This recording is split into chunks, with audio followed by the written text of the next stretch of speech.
Hello, sir. Good evening.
Hello.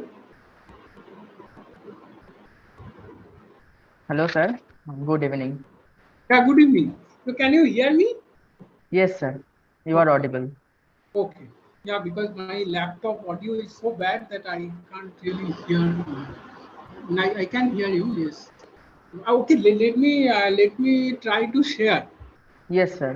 Can Please I check. share? Yes, yes. Uh, you are co-host now. Yes. Propose.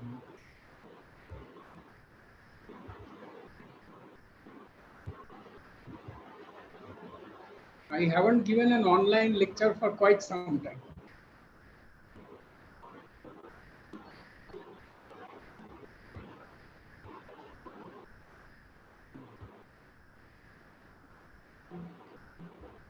Hello, sir. How are you?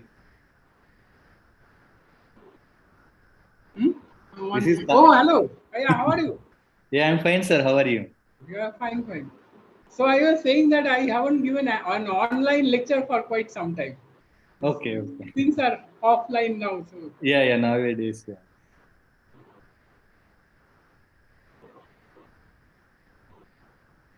Prem called me a couple of days back. Yeah, he told me.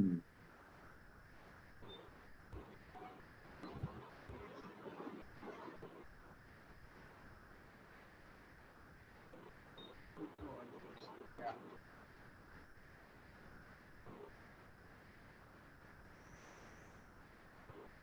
So you will give using iPad or slides? No, I'm going to write. Yeah.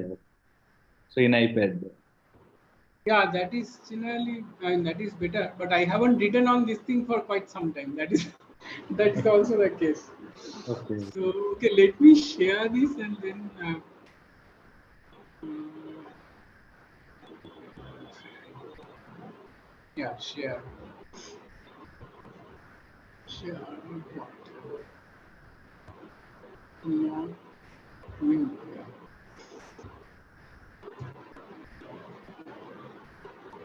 I think I should also just write something.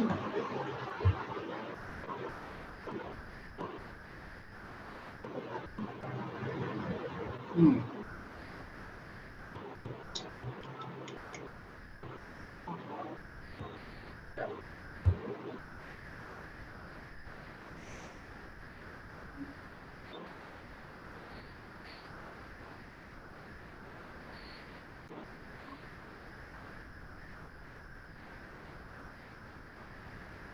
Yeah, it is at least working.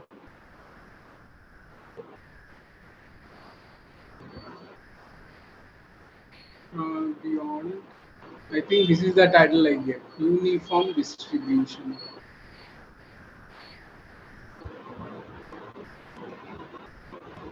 I haven't written on this for quite some time, so the handwriting is going to be bad to start with. I would try to improve as I go. No, but it looks good. Yeah.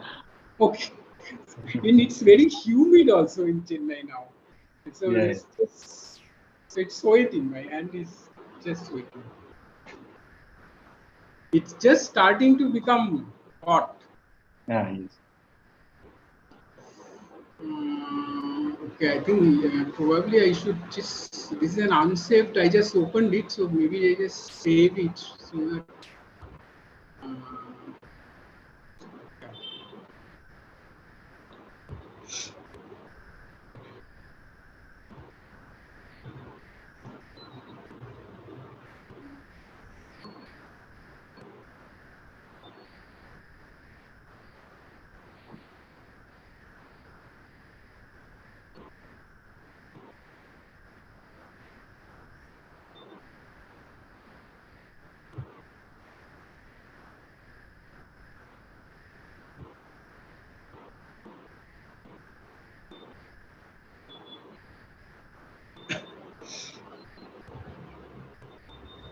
Yeah, it would be good if you can come for some time and give offline talk here.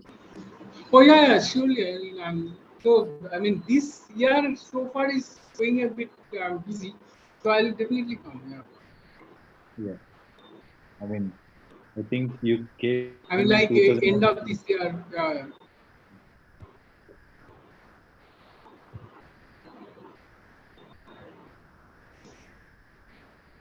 And what about you coming here?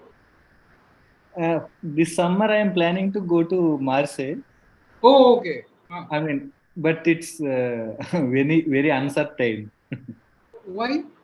I mean, we have written to Sino David for the funding Mm-hmm. maybe 10 days back, but we didn't get any reply from him. Okay. I mean, last time we have written to, I forgot his name. Filippo. Yeah, Patrice, yeah. Mm-hmm. I mean, he used to give reply within, I mean, 2 hours or so. Yeah. No, But I mean, it might so happen that Sinu might have just forgotten. That's yeah. I mean, in fact, Patrice has forwarded my mail. Then I have written. Then Olivier has written. oh. So I don't know what will happen. I mean, otherwise, I mean, I'm thinking of writing to you. Mm-hmm. Oh, hi Prem. Good evening, Anirban. Hi, good evening. Good evening. How are you? Oh, fine. I got a bit late. I went outside and just returned. Hmm? I went outside and just returned. So got a bit late.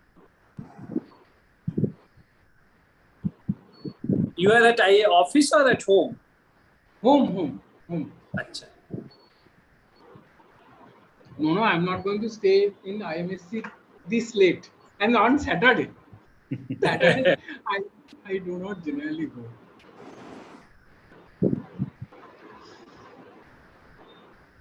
Yeah. So, shall we start? So it's now 28 people. Should Oh, we start or wait for 5 more minutes? Okay, fine. So, whenever you wish. Okay, sir. Yeah, 5 more minutes may not be good, Aniket. I mean, Actually, we are also spreading words. yeah. I mean, see, when it's time, we should. Oh, you have 30 participants. That should be enough. You don't expect more people to listen to this uniform distribution and peer correlation. Okay, then we can start by now. At Anirban, there are 200 students in first year, second year who have not yet decided maths or which subject. So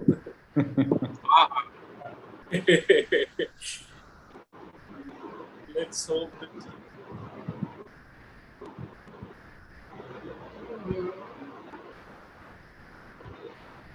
So, so we can start, right? Yeah, we can start. Yeah, I'm ready to start. Okay. So, Yeah, good evening, everyone. So, we are going to start our first lecture of Mathematics Online Seminar Series 2023. And today we have with us Professor Anirban Mukhopadhyay from IMSC. So now I would request Kasi sir to introduce our today's speaker.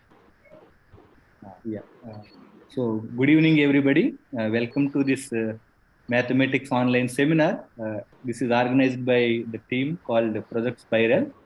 So it's a great pleasure to have Professor Anirban Mukhopadhyay with us today. And he's a faculty member at Institute of Mathematical Sciences, Chennai. So he completed his PhD from HRI Allahabad under the supervision of Professor S.D. Adhikari. And after that, he was a postdoctoral fellow at Institute of Mathematical Sciences, Chennai. And today he is going to speak on beyond uniform distribution. You can start, sir. Thank you, Kashi. This where I'm going to write is visible to everyone, right? Yes, sir. It's visible. Yeah, and the thing is that you can ask question whenever you wish, but talk a bit loud because my the laptop speaker is very bad and I don't want to put an earphone because it's quite hot. So let me start. So I presume that everyone knows uniform distribution, though I'm going to recall. So we would actually be talking about something finer than uniform distribution, and that's why I'm calling it beyond uniform distribution. So let's start by defining uniform distribution. So let's look at a sequence of real numbers. So it's a sequence. You can write it like this. So if you write it like that, then this is inside the 0, 1 interval. So we would always take 0 closed, 1 open, and also identify this with R mod Z. So you are essentially wrapping the real line around a unit circle. So all these are same. It's also the S1. It's also the circle. So everything is just same. Same in many ways, actually. So let's define what is uniform distribution. So if for all, so if for all sub intervals, so I'm going to write sub intervals like a comma a and b. So let's take a and b like this. So then as you can see that a comma b is going to be a sub interval of this 0, 1. So if for all of this we count the number of elements of the sequence up to certain capital N, which are inside this interval. So as I said, I will always take left closed and right open intervals. So we count the number of elements of the sequence till the first capital Nth element, which falls inside this interval, and then divide it by the number of elements so far we have looked at, which is capital N. And we expect that this quantity is equal to the length of the interval. Length of the interval, so A, B, which is of course nothing but just B minus A. And if this happens for all possible intervals, then we call that the sequence is uniformly distributed. And limit is of course taken as capital N tends to infinity. So if the limit exists and it goes to b minus a, then xn is said to be uniformly distributed.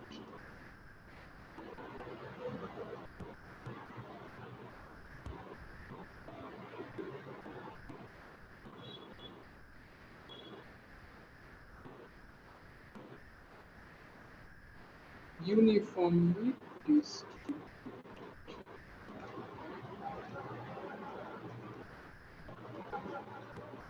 So now, do I need to look at always sequences which are sitting inside 0, 1?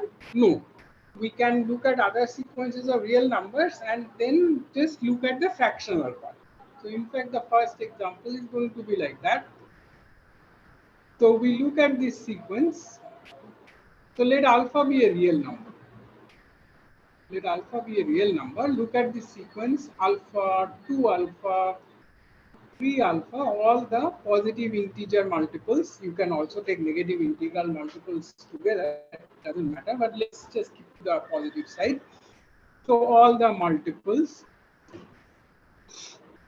So that's a sequence of real numbers, not necessarily inside 0, 1, and of course they will not, all of them cannot be inside 0, 1. Whatever alpha, it's a fixed alpha, so whatever alpha be, some multiple will exceed. 1.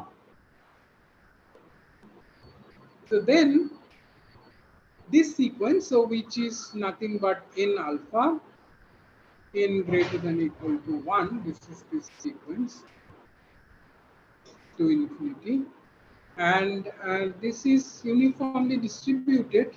This is said to be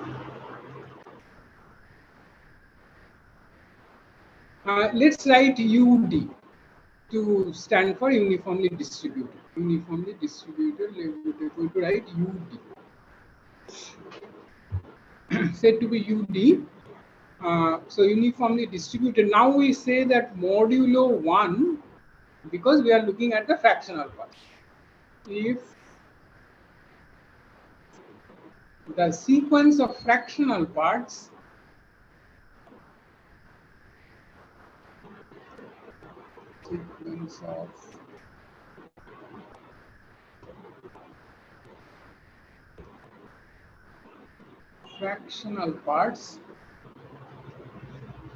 so I am going to denote fractional part by a curly bracket. So this is my sequence now. Okay, let's write it more precisely. So these are the elements of the sequence. Yeah. If the fractional parts, so that is inside 0, 1.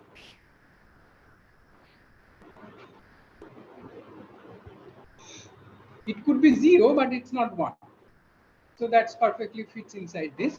So fractional part, the sequence of fractional parts is uniformly distributed. Is uniformly distributed in 0, 1. So that is what we defined first. So in this case, we are going to say that these are uniformly distributed modulo 1. So we can take any sequence of real numbers and talk about it. So the first example is the same, the n alpha. So n alpha is uniformly distributed. It is known that it is uniformly distributed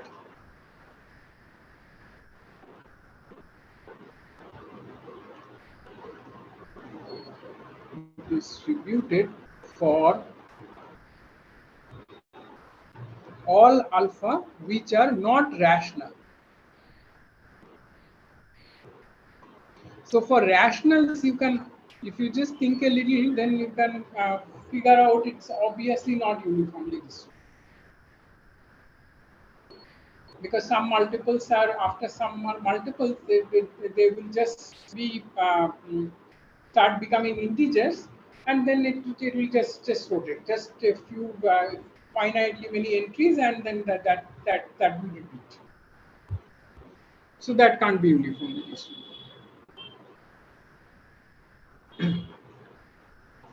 Okay. And so because my focus is to talk about a finer property, something else. So I won't I won't go ahead with more examples, but we would see some more examples which are coming from this concept of pair correlation, which I am now going to talk about. So uniform distribution is about an expected behavior. So if the sequence is uniformly distributed, then the number of elements falling inside a larger interval is more. So it's like a possibility, it's like a probability. So if you take a bigger interval, you get more elements, and that bigness is just a proportion of the length of the sub-interval you are looking at. So a smaller interval gets a smaller share, and a bigger interval gets a bigger share. That's the kind of thing happens. And let's just go to the next concept. Before that, I would just require a notation. So let me just make sure that we have the same notation in mind. So given a real number x, so the curly bracket x is going to denote the fractional part. So this is going to be fractional part.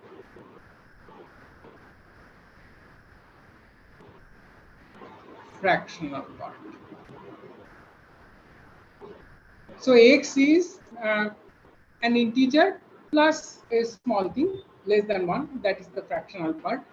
So fractional part is also x, and then when you subtract the floor of x, that's the largest integer less than x. So subtract it from x, then you get the fractional.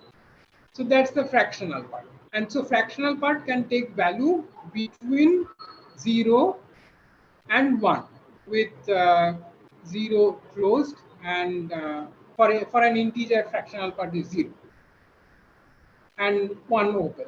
So this is the kind of interval we are looking at. The other thing is the distance from nearest integer. So which I am going to denote by double modulus, like a norm. So this is the distance for any real number x. So this is the distance from nearest integer.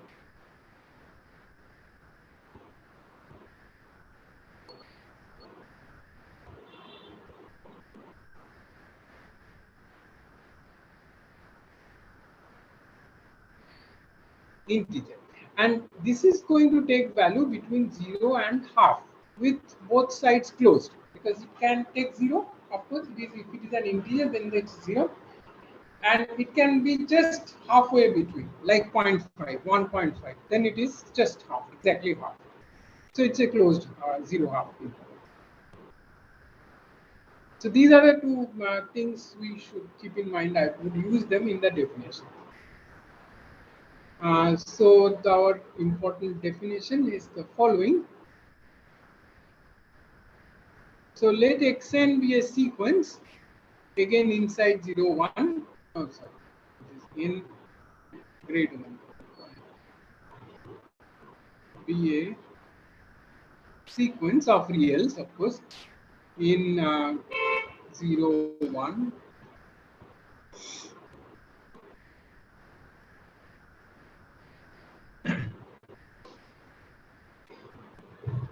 So we define this quantity. We are calling it for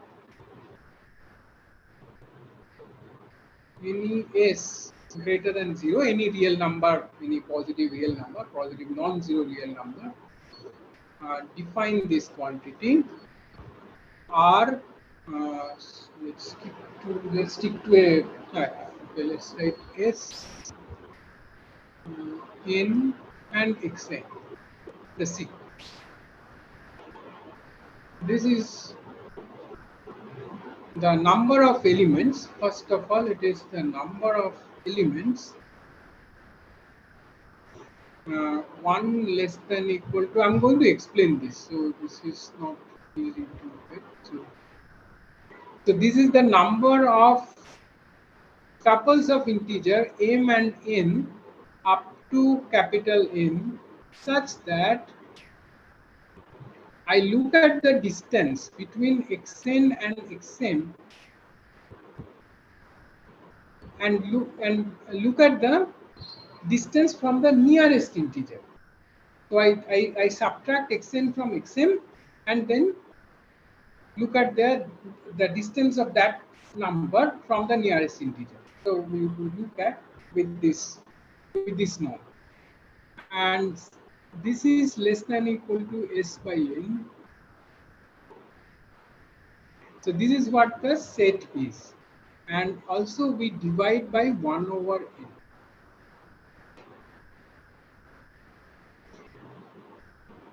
So that's the quantity I am now defining.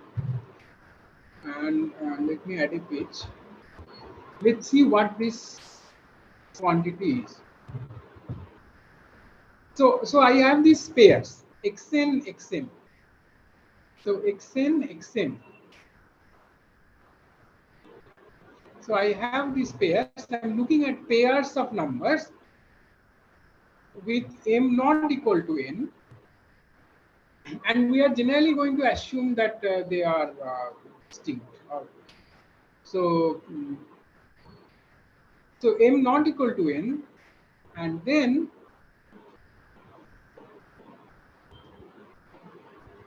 we look at this xn minus xm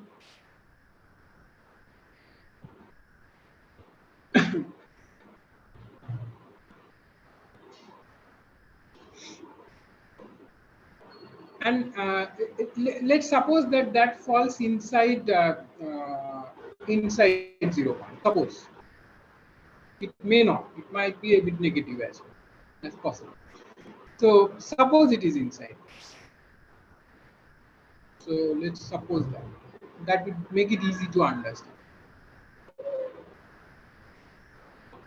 Let's draw that. So let this be 0 and this be 1. Now if it falls inside 0, 1, then what I am asking, if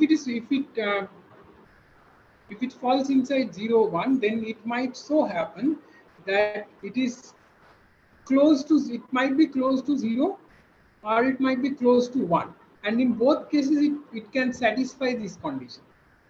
So what I am saying is that it should fall inside this 1 minus s by n. So it should fall in either in this interval, this part, or in this part of equal length. So that is s by n. So the distance, if it is inside 0, 1, it may need not be. It can be a bit negative. So that we would that is similar actually. So but it's easier to think, because if it falls between 0, 1, then we are expecting it to fall. We are not expecting. We are counting the pairs such that the difference falls inside either this interval or that interval. So these are the pairs we are counting.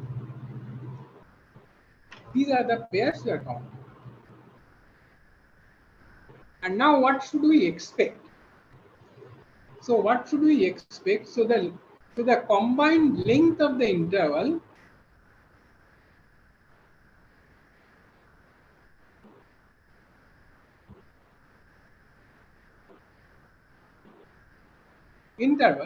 is twice of s by n, because one of them is, so this is s by n and this is s by n, so it is twice of s by n.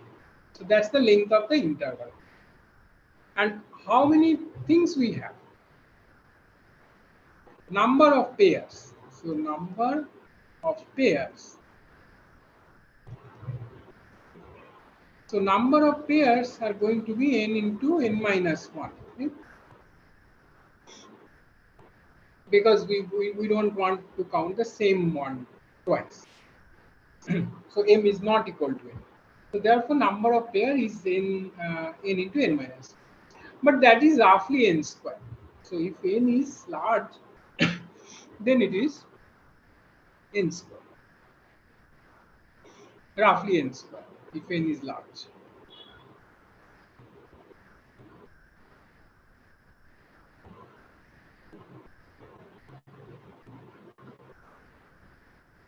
So now what we want is to say that this number, so just thinking like what we did in uniform distribution, this is m. This is inside s by n. So this should be the number of elements, number of pairs into the length of the interval. This should be roughly equal to it. I really can't say that they are equal, so they are roughly equal to the length of the interval.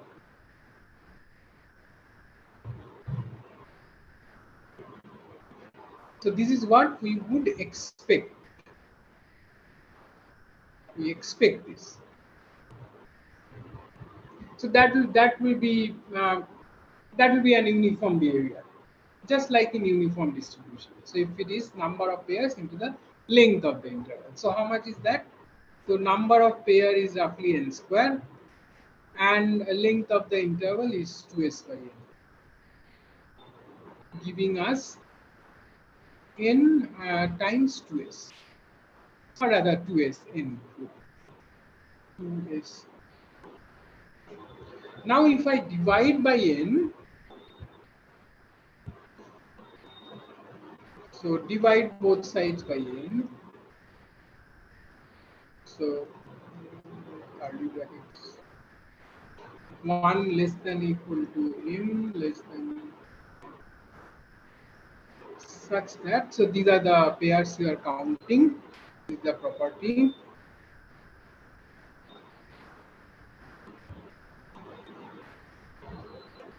And so expected value, we can say that this is, so we have divided both sides by n, so it should be like 2s.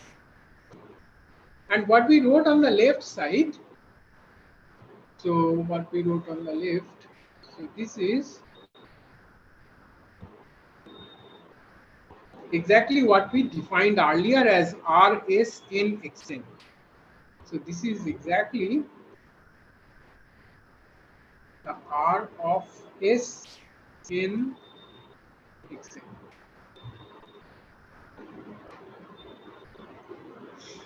So this is what we defined to be R in xn, which we have which we have just seen. So what we expect is this should be like 2s, and that if that happens, if that expectation is satisfied, then we call that the sequence is uniformly, sequence has Poissonian pair correlation. So let me write that as a definition. So definition. So xn is said to have pair correlation. Yeah, so let's say just pair correlation.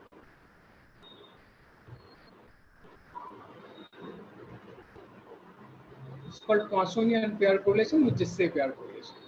Said to have pair correlation if this quantity, which we call Rs in xn, should converge to 2s for all s. Okay, so as of course as n tends to infinity for all s greater than 0. So if this happens, we say that the sequence is pair correlation. Sequence have pair correlation. So this is an expected property. This is an expected property, just like uniform distribution. Uniform distribution is also a very intuitive property that we could expect. But not everything is uniformly distributed. Same is here. Now the point is, it might look that every uniformly distributed sequence is quite nice, and they should be nice enough to have this pair correlation property as well. Anyway, conceptually, we are doing the same thing. We are looking at the pairs, and instead of single entries, we are looking at the pairs and then looking at their differences, and if the difference falls inside an interval, we are counting them. We are just looking at the number of differences which falls inside them. So it seems that it might seem that it's very much similar to uniform distribution, and therefore whatever is uniformly distributed should have this pair correlation property, and vice versa. But that turns out not to be the case. In fact, pair correlation is a much stronger property than uniform distribution. So what is known is the following, that pair correlation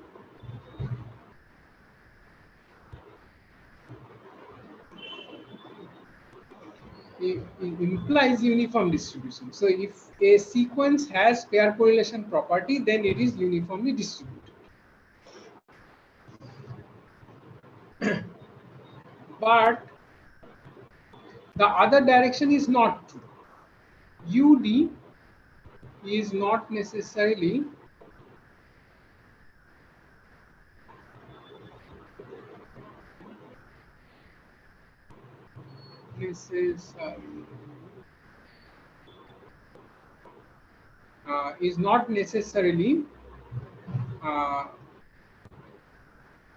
pair correlated.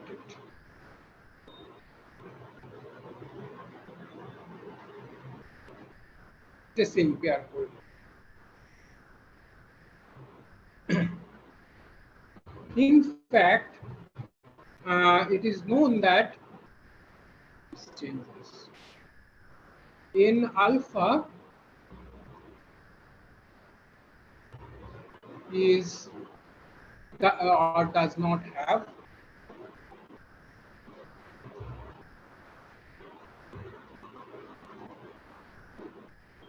pair correlation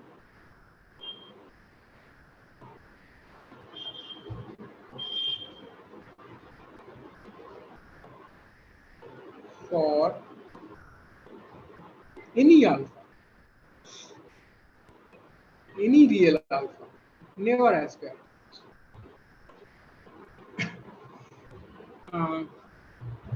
So then what does have pair correlation?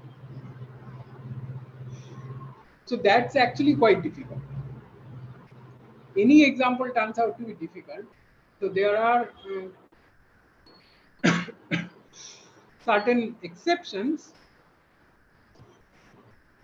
For example, this is known that if you look at square root of n and then of course look at the fractional part,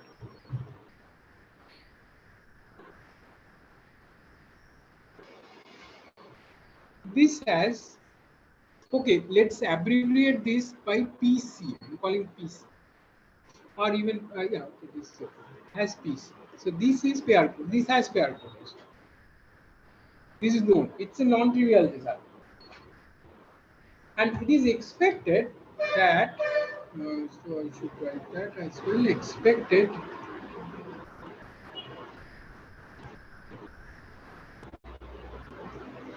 that n alpha, n square alpha,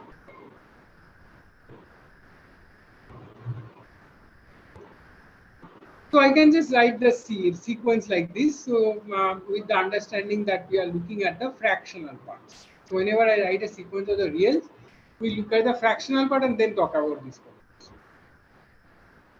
So it is expected that this has pair correlation for most alpha. For most alpha under certain condition. Of course, you cannot expect it for a rational alpha because it's not even uniformly distributed, and we have already seen that pair correlation implies uniform distributions. Therefore, if we are trying to find examples of sequences which has pair correlation, we should first check whether it is uniformly distributed or not. And unless it is uniformly distributed, it doesn't have a chance to have this property.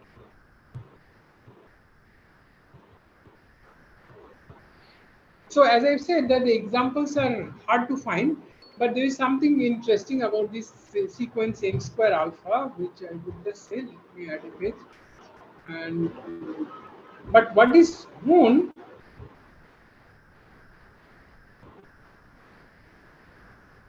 is this sequence n square alpha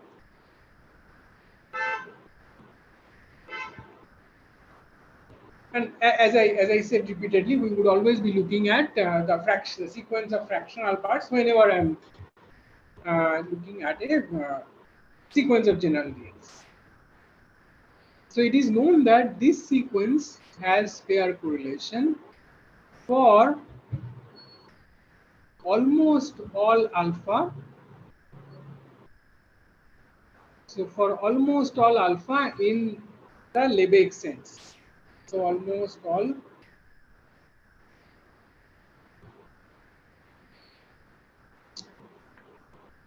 almost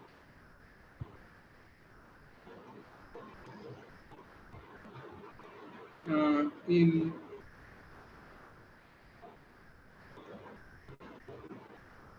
almost all in Lebesgue measure. Which is to say that the set of reals alpha which does not have this property has measure 0. So if you collect all the alphas such that n square alpha does not have PPC, then that set is going to have measure 0. So that is known. And so these are the kind of results that is known. So this almost all results. It's very difficult to pinpoint alpha. So it's worth looking at this kind of results for other sequences as well. And that is what we are going to do. So we have a definition. So definition. So let AN be an increasing, strictly increasing sequence. By increasing, I mean strictly increasing.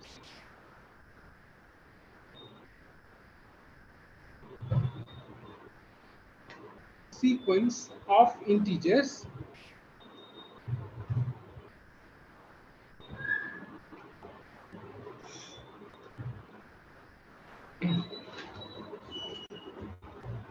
and so and this sequence is said to have metric Poissonian property, Poissonian correlation, pair correlation. I'm just calling metric pair correlation. Said to have, don't have enough space here. Just move this.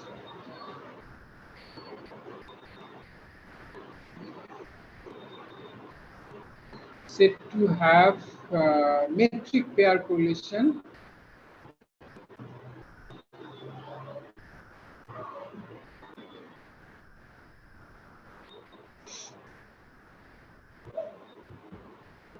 if AN alpha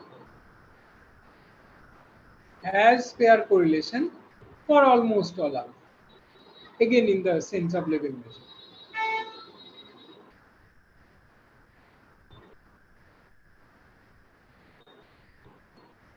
Almost all real. And this we are going to write it as an abbreviation. So we just abbreviate this by MPC.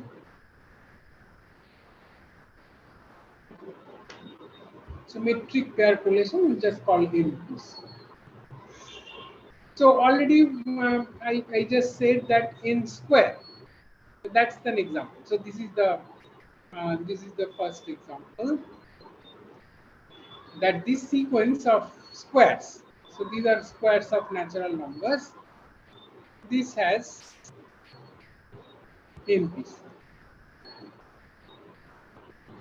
So this is what I just said, that n square alpha has pair correlation for almost all alpha. Therefore, you can say this using this definition, following this definition. Now let's look at how does one approach such a problem. So that is what I want to talk about. Let me start by this. So suppose I have this sequence xn or this an alpha and so I would like to calculate this number, that S n an alpha. So this is 1 over n. Just recall this.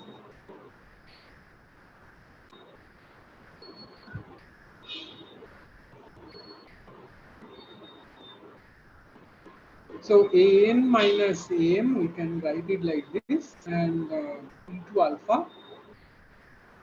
the distance from the nearest integer, this should be s by n. That's the number. So this is what we want to calculate, and I want to say that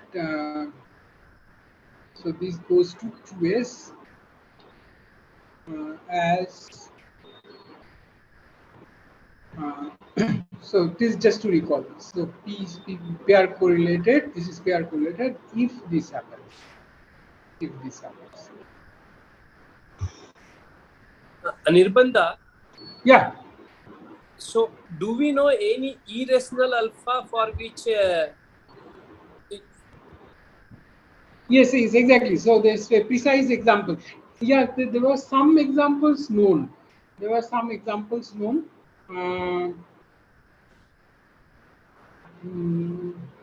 But possibly with, I mean, no pinpointed alpha. Some kind of properties of, so there is a list of property. If it satisfies this, and then it happens. This kind of result is not.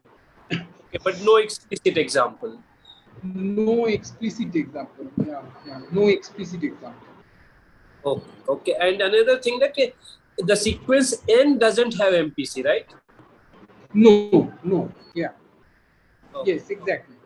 So that is an example. Yeah, I should actually write that. So this is a sequence which has MPC, and this is a sequence which does not have MPC.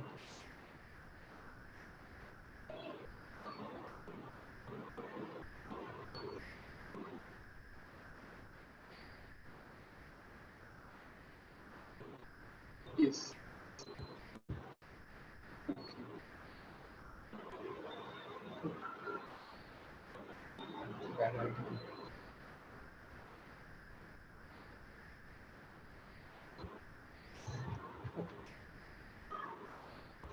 Yeah, so what I was just recalling is the definition of this counting function, and we expect these to go to 2s as capital N tends to infinity, and that should happen for all s greater than 0, all real numbers. And we want to prove that this kind of thing happens for almost all alpha. First of all, let's just frame this. So to frame this, we are going to introduce a characteristic function. So define this characteristic function.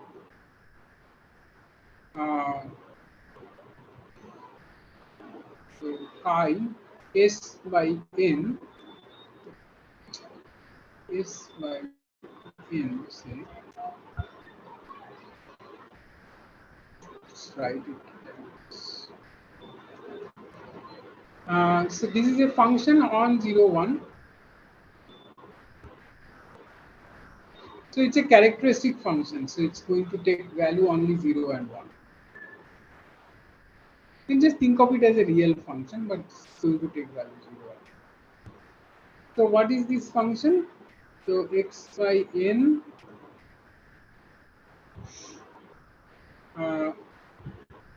let's say t.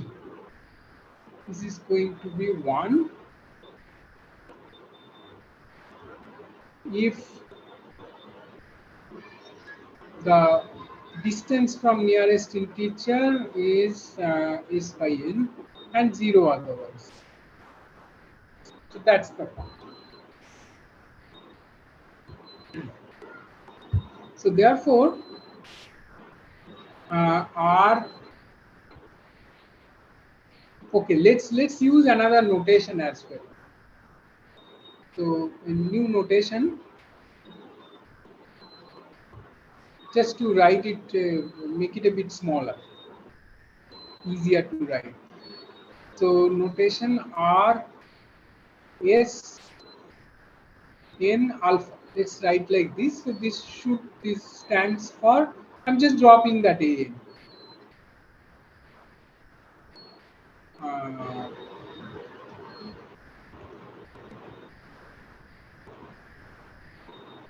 Since we want to prove this this kind of convergence for almost all alpha, so we need to consider this RS in alpha as a function of alpha. That's the thing we are doing. S is going to be fixed and looking at it as a function of R. Yeah, so that's just a notation. And now if I write this in terms of this characteristic function, so we have R S in alpha is 1 over n, then the counting. So counting is just now 1 is less, just counting. I can write it in terms of the characteristic function.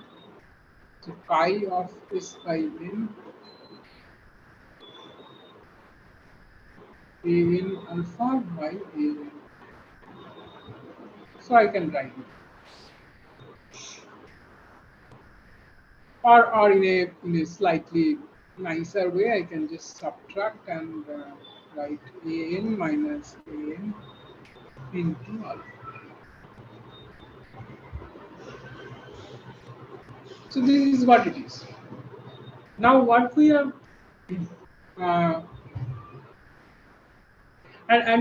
we can also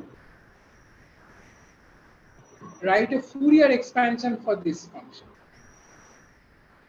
So I would use the notation. So use this standard. Write it like this.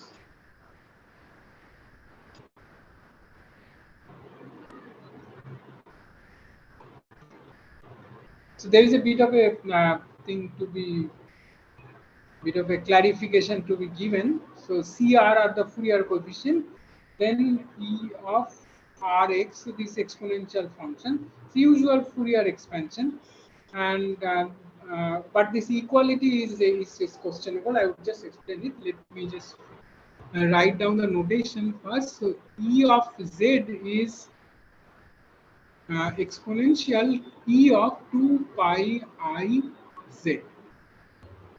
So these are my exponential function. This is just to write the Fourier series in an easier way. So how can I write that? Because this s by n is a function on 0, 1, and which we are identifying with R mod z, and therefore it has a Fourier series expansion. It's a periodic function, and it has a Fourier series expansion, and its dual space is Z, so it's a series. So it is series, and CR are the Fourier coefficients. So CR are given by CR is given by the integral 0 to 1 of this. Okay, let me write CR to be more clear. Let me just add it.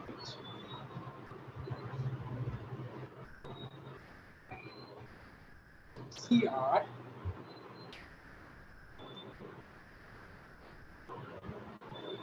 is going to be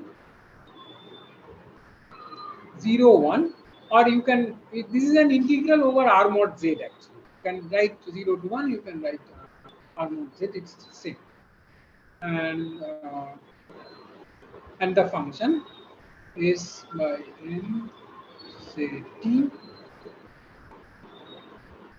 e of minus r t.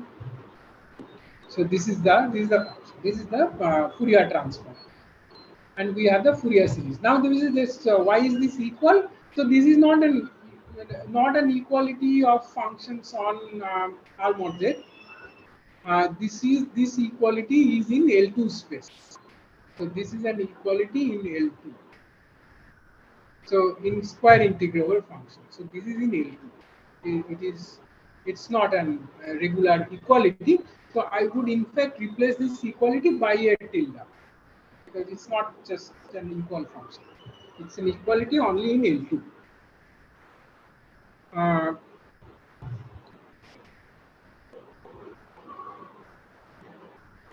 Anyway, don't bother much about that. If it is not clear to you, it really doesn't matter when we go ahead.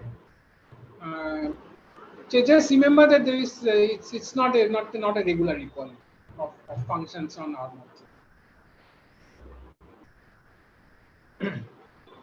But I mean, as far as the calculation is concerned, it's not going to matter much because we are going to look at the variance. So what is the variance you might say? So what we would do,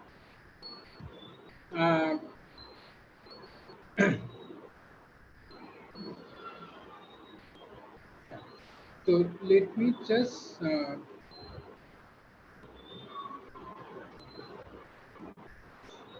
calculate this. One second. So if you see that the zeroth Fourier coefficient, is going to be 0 to 1, and then chi s by n t dt. So no exponential because r is 0, so that has become 1. And this is just exactly the length of the interval, so 2s by n. And we suppose that n is much larger than 2s, so there is no problem of wrapping around 1. So this is with the assumption that s is, because s is fixed and n we want to take it to infinity, so s is small, much smaller.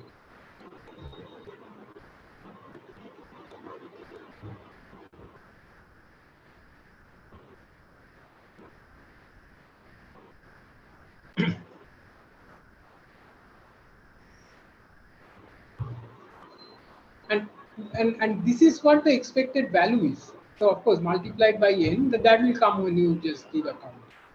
So one second.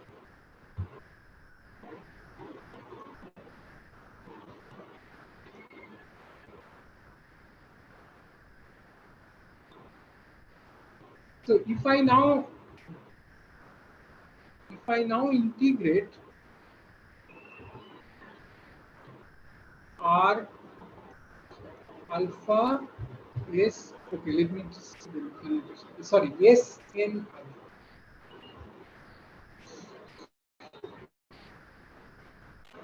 s in alpha d alpha. So this is going to be, this is the expectation.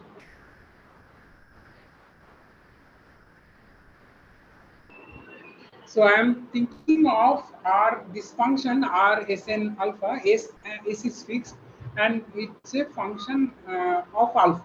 We are considering it as a function of alpha and then integrating over r mod z or 0, 1, whatever you say. So that's going to be that's exactly going to be n into n minus 1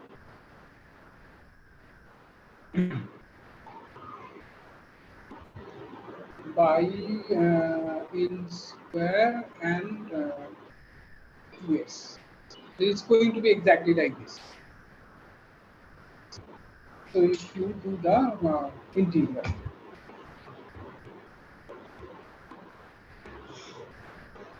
so that's roughly 2s.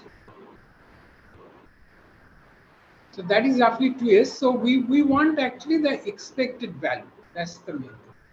And we are now going to look at the variance. So what is the variance? Variance, look at the function. So as I said that this is now thought of as a function of alpha. And alpha is running over 0, 1 or r mod z, which has been identified with r mod z. So this minus 2s, which is the expected value, so that's the expectation. Or to be very precise, you can keep this written. So if you cancel n, then this is n minus 1 by n into 2s. So that's the precise. And look at this, square it, and then integrate 0 to 1. And what we want to prove is something like this. That we want to prove that this is some n to the minus theta, or or even better, let's say we want to prove something like this. So this is what we want to prove.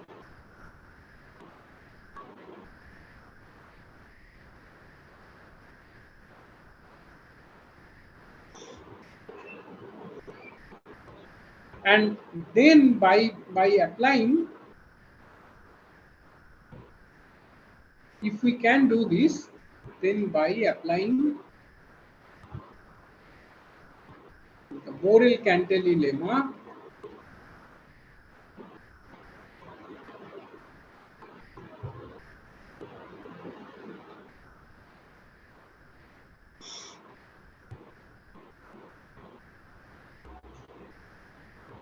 we can show that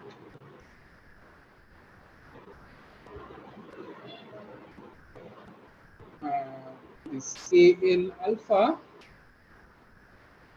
has Poissonian correlation for almost all of them.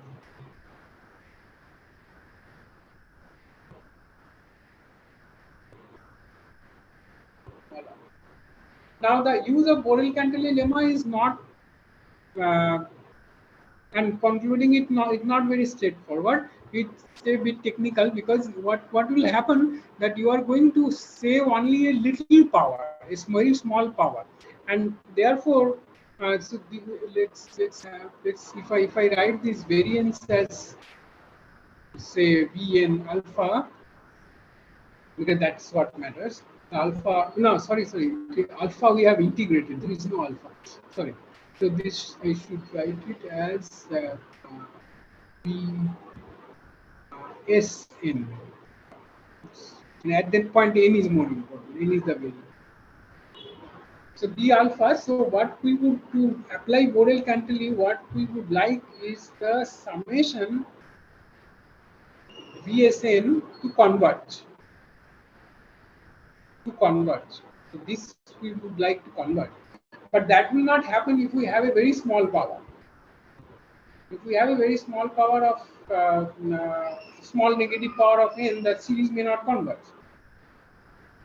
So what we would have, what we need to do, we need to pass to a subsequence. We take a subsequence where the convergence becomes fast enough to get this series convergent, and then use Borel-Cantelli, and then we have to sort of use a sandwiching argument to conclude this result for the full sequence. So that's a bit technical thing. I'm not going to be able to talk about that. So just a very brief flavor of the argument.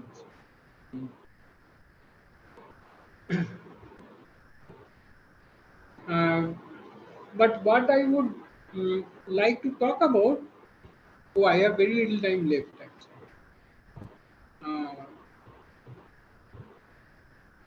Okay, let me just think what I should talk about.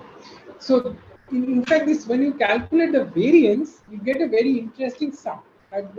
Let me, since I have very short, little bit of time, so I'll talk about a very interesting sum that you get. So by calculating the variance, you end up getting a sum like this. While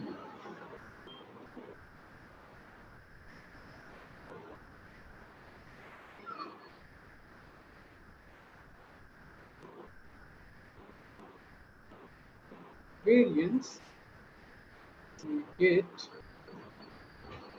a sum of this form that let me just write it.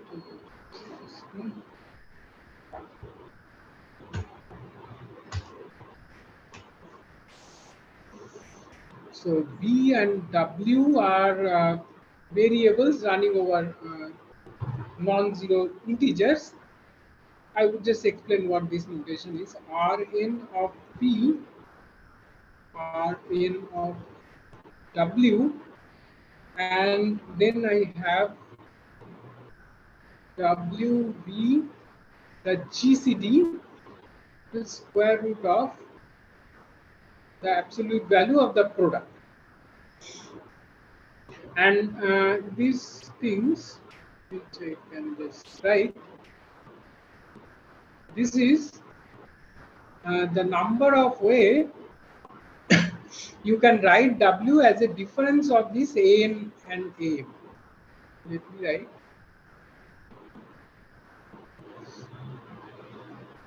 Such that AN minus AM is equal to B. So AN is the sequence we are working with. That's strictly increasing. So AN and AM are not going to be equal because their indexes are not equal. So that's going to be non-zero, and we are summing over non-zero. So that makes sense. So these are these kind of representation functions. So these are number of ways you can write an integer in terms of differences of the original sequence, original integer sequence you start with. And this is the GCD. So this is the GCD. And since we are also looking at negative integers, so we take the absolute value of the product before using the square root. So these are very interesting sums. These are called GCD sums.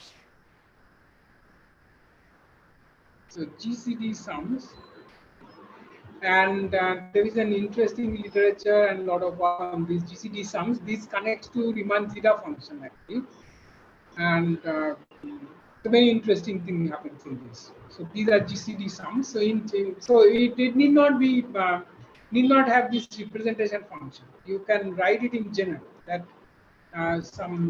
just for some real numbers, sorry, integers, sum over integers, non-zero integers because you are going to put product, and some function non-integers. So if A, if B, if you wish, you can have complex value function as well, so that you use a conjugate, and then the GCD A comma B.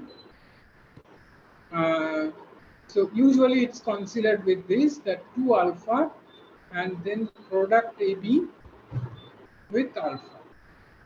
So alpha is greater than 0. But of course, convergence etc. is a question. So you can define like this. So to handle the convergence, you would generally assume that if from Z to complex numbers has finite sum, then it's just a finite sum, which is the case here.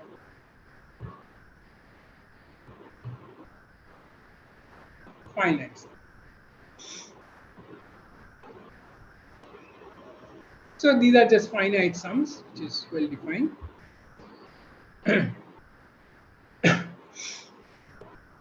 And finding various estimates on these kind of things. That's the topic of GCD sum. So one last small comment. So what we would finally get if we compute this thing is, so much of the thing is going to depend on the L2 norm of this Rn, the representation function. Let me just see, it's actually not so heavy thing to understand, it's quite easy. So what we would get is this, let's change the file. Let's change this Rn.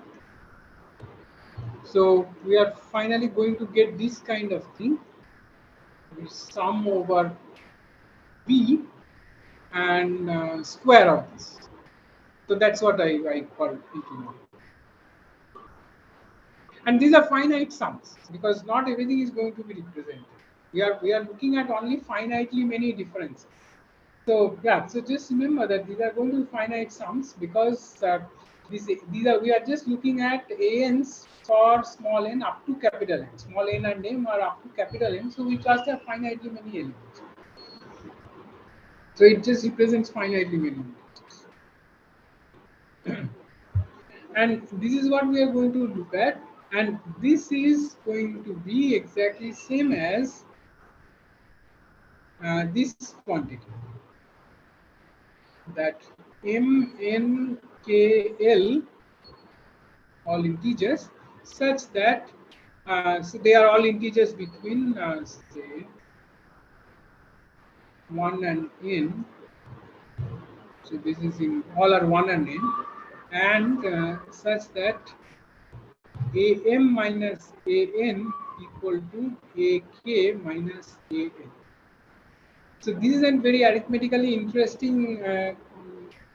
interesting set, and this cardinality is called the additive energy of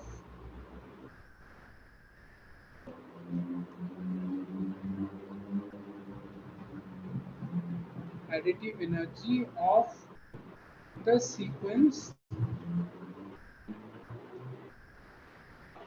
A.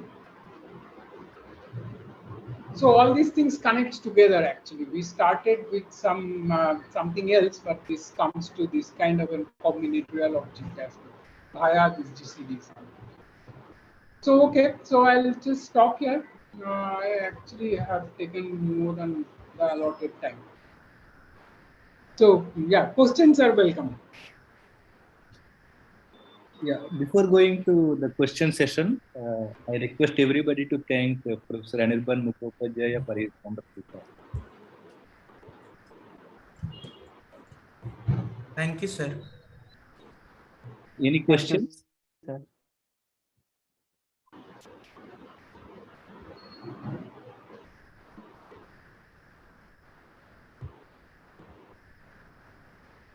There is something in the chat box. No, this is. Oh yeah, this is a this is a good question actually. That whether 2s is less than n. Yes, so I mean I probably have already answered. So since you are going to take n to infinity and keeping x fixed, so n is going to eventually exceed. So looking at s which are much smaller than n.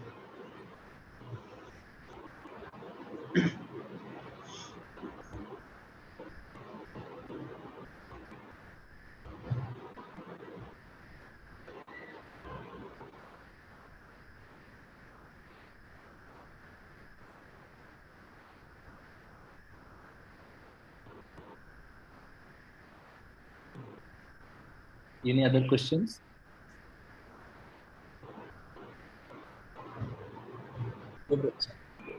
I had this question related to GCD sums. So if we take this both functions f, I mean this function f to be identity, is there some realization on the bounds? Okay, Like, just 1 second. I'll just I can't hear it. So 1 second. I'll just. So Siam network is bad in Yeah. France too, is it? Yeah. yes, and the residence is quite bad. Yeah. No. Go ahead. Yeah. So if we take this function f in the GCD sums, in the GCD sum to be identity, and we bound a and b by some, like just take up to some n, is there some realization on the bound of this sum? Like Yes. So you are going to take just one, right? yeah. This f function is just identity. Yeah. Yeah. There is I mean quite a bit of literature. In fact, there are results by Tenenbaum and De La British. They have a new result, and there are lots of work by this Bondarenko and Sai. Okay. Yeah. So if you want, I can give you the references. Okay, sir. Thanks. Just send me an email. Whoever is interested in more references, etc., then just can send me an email. Okay, sir. Sir.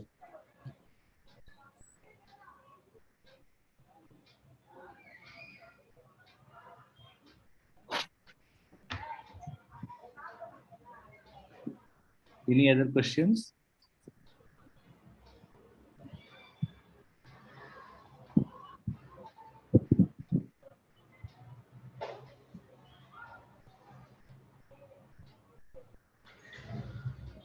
Okay, if there are no other questions, let's thank Anirban sir once again. Thank you. Thank you. Yeah, thank you, sir. Thank you, Anirban. Yeah. Okay. Bye. Bye then. Bye. Yeah. Thank you.